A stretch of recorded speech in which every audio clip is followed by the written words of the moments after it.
Just as the Texas sun was about to set, we arrived at our exclusive ride-along with DPS's Brush Unit in the small town of Quemado, located between Eagle Pass and Del Rio along the border.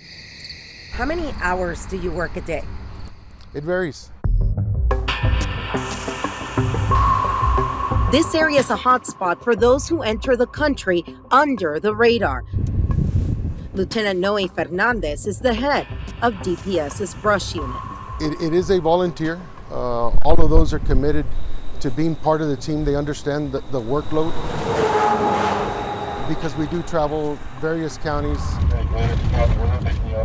We're up and down on these private ranches. It's a lot of time away from home for them, but they're committed to it.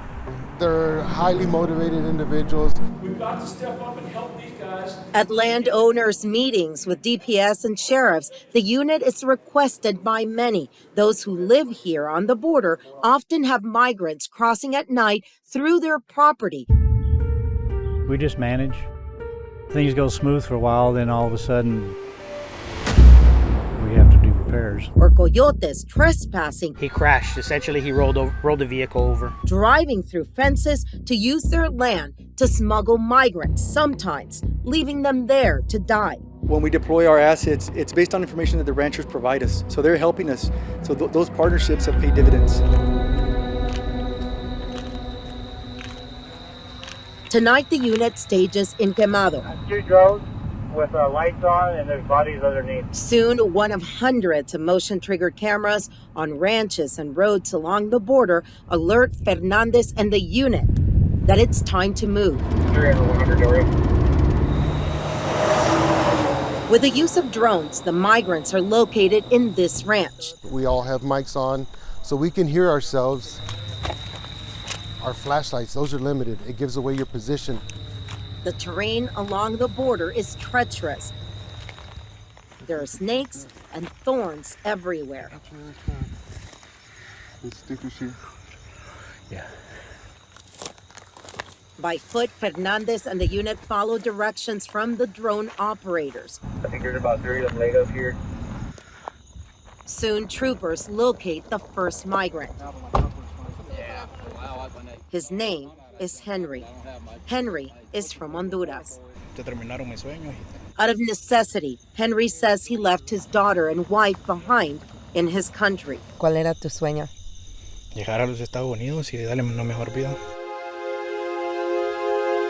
My family migrated from Mexico as well, so I understand that the opportunities that we possess here in the U.S., and it's something that they want, but we need to ensure that there's safety and security here in Texas.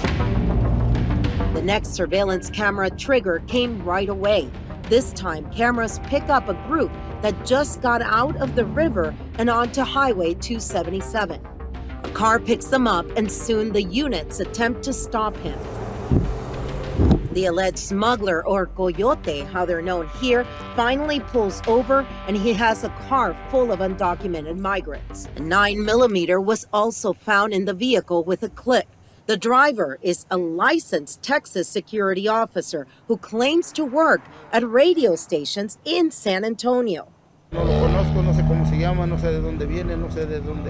The migrant claims that no one paid the man to simply pick them up on the side of the road, and he was going to give them all a ride 2.5 hours away to San Antonio. Helping with the stop is the National Guard and troopers from other states. The Florida troopers, the Iowa troopers, anybody that comes down and works with us on the side of the road for a night, it's eye-opening to them. How many people we come across on a nightly basis, whether we're working days, night, the counties, the cities, it's just a constant flow. Shortly after another stop, the migrants also claim not to have paid the Houston driver to get them out of the border. He is a Venezuelan and here on a visa. All of those arrested are transferred to Valverde County to be processed. In the last month, troopers have arrested 306 people. Why do you do it? I love the job. The people that I come in contact with from our community and the cities and the counties that we work, they're appreciative of it. So it means a lot for us to know and understand that they appreciate the work that we do for them. Yami Virgen, Fox SA. When you have thousands of people crossing the Rio Grande, there's only so much you can do on the ground. That's where eyes in the sky become a game changer. So our mission is to safeguard the nation as best as we can using the capabilities that we have.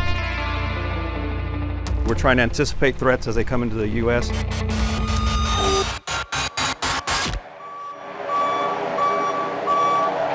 We had the privilege of flying with Customs and Border Protection's Air Marine Operations. Their supervisor in Del Rio, Russell Church, took photojournalist Paul Sanchez and I through about 30 minutes of safety instructions at 7 a.m. as the crew prepared to go up and help the agents on the ground.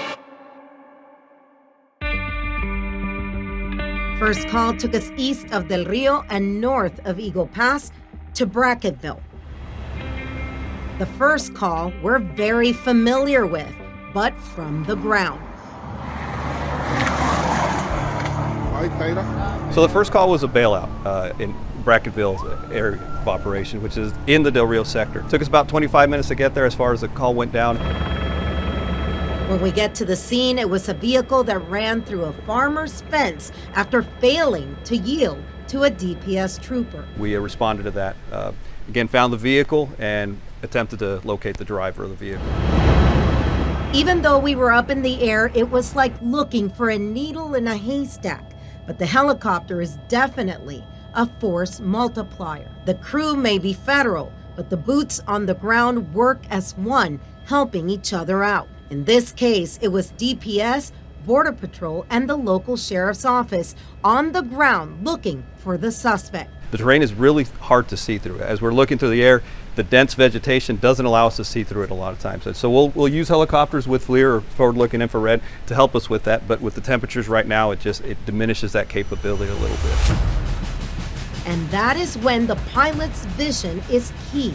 And let's be clear, there is air in the helicopter, but it is not cold. With temperatures in the 90s and rising, it is hard to believe that agents fly in these conditions for hours. And at times, it was a bumpy ride that felt like you were riding a bull.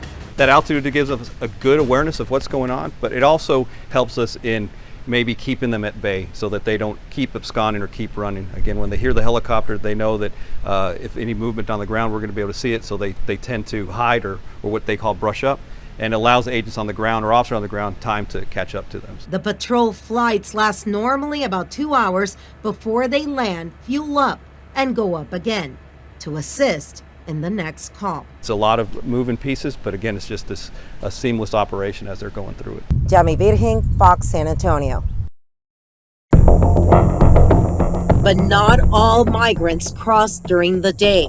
Some jump into the river when night falls. Pretty dark, as you can see. From Heavenly Farms, we watched in the cover of night.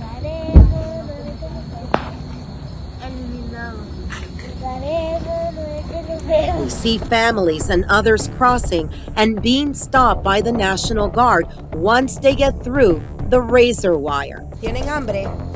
As they wait for DPS to come get them, we notice something across the river on the Mexican side. We observed a woman, a coyote, bringing people down to the river. We observed this for about 30 minutes. You can see the ripples in the water and hear voices.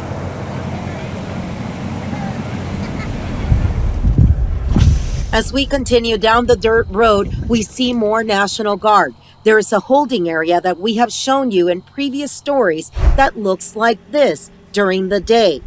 You cannot see it now. And when we get to the top of the property, DPS and Border Patrol are waiting to receive from down below by the river the group that has come in during the last 2 hours. Around 11 o'clock at night, we start seeing the migrants be let up. In the darkness, we can make them out, including the children. We count in all 130 men, women, and children who are now in the process of being handed over to Border Patrol. Among them, the children we had seen 2 hours earlier by the fence with the National Guard. They are now in the group of unaccompanied minors. What stands out the most to us is the cooperation between those working here on this hot Texas summer night. That includes giving aid to a little girl who had become overheated. In spite of the legal fight between the state and the federal government, boots on the ground, meaning National Guard, Texas DPS troopers, and Border Patrol agents work together. All of them show professionalism and care for those in their custody. We hear agents and troopers talking about the food and other items they pay out of pocket to give aid to the migrants they may encounter. And the empathy shown to all, especially the children, is not often captured by cameras, but it is there. After an hour and a half, all 130 are processed and leave, but soon it will be time for another group that is now assembling down by the river in the darkness. Yami Virgen, Fox News at 9.